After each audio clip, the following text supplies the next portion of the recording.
The word wrestle, wrestled, wrestling is used 7 times in the King James Version. 7 times. And in those 7 times, they can be put into 4 categories. 4 categories.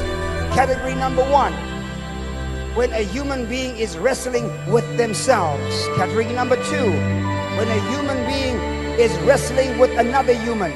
Number 3, when a human being is wrestling with dark spirits. And number 4, when a human being is wrestling with God. Wrestling with God.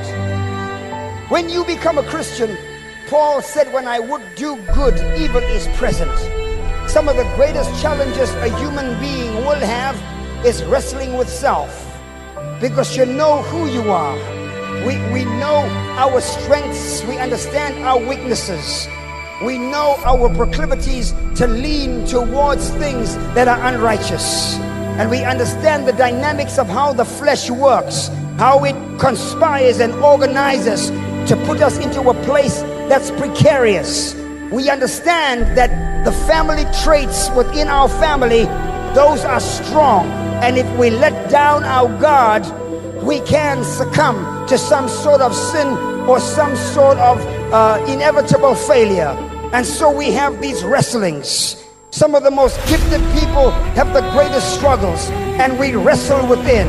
We wrestle with our mind. We wrestle with our inadequacies. We wrestle with the fact that we're so gifted and have no money. We wrestle with the fact that we have a voice to preach, but we have no pulpit. We wrestle with the fact that we can sing well, but nobody wants to record our CD. We wrestle with the fact that we want to build a house, but no one wants to give you land.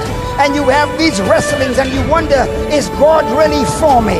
And you quote the scriptures and you cite the scriptures and you make the confessions and you look at the person next to you who seems to have come later in the journey than you have, yet they seem to have progressed faster. And so now you're dealing with this innate problem where you're wrestling night after night, day after day, and you're reading about this one's testimony and that one's testimony. And many times in my own life when I preach in massive meetings and I go back to my room and the anointing starts lifting and I'm a very human person with real fears and concerns, I start wrestling as to how God has answered someone's prayer by my hands, and yet in my own home I'm fighting and I'm wrestling with Bernstein's challenge, and I'm wrestling with the fact that we're still trying to get our land fixed and our building up, and you've got this constant wrestling match and you don't know if it's right to be human or if you have to be superhuman. Where does faith and reality come in? Because there's a real world, but you have to walk by faith. And so you got this wrestling match. And sometimes you pray prayers that seem to be unreasonable, beyond the prayer of logic. And your mind says that's not logical. You're going to make some mistake. And so you got this wrestling match.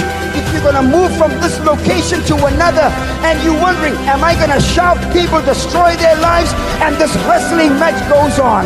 Sisters and brothers, you have to wrestle and win that fight. You have to do what's right. You have to be a man and woman of principle. Don't allow lust and don't allow pornography. Don't allow the simple things of this world to destroy the quality of your spirit. If you are wrestling with yourself, you have to wrestle to win. You have to put the flesh under your feet. You have to put your desires under your feet. You can't entertain jealousy and hatred and envy. You can't go to a witch doctor if things don't work out here. Wrestle and win that match. God is all. There's no alternatives. Amen. I'm not stealing somebody else's wife. God doesn't have to rip somebody else to bless me. And so when my turn comes, I'll know that it's God and God alone. But until then, I'm going to wrestle with my limitation, wrestle with my inadequacy, wrestle with my faith that hasn't kicked in yet. And I intend to win this wrestling match. Slap someone on the shoulder and say, wrestle to win.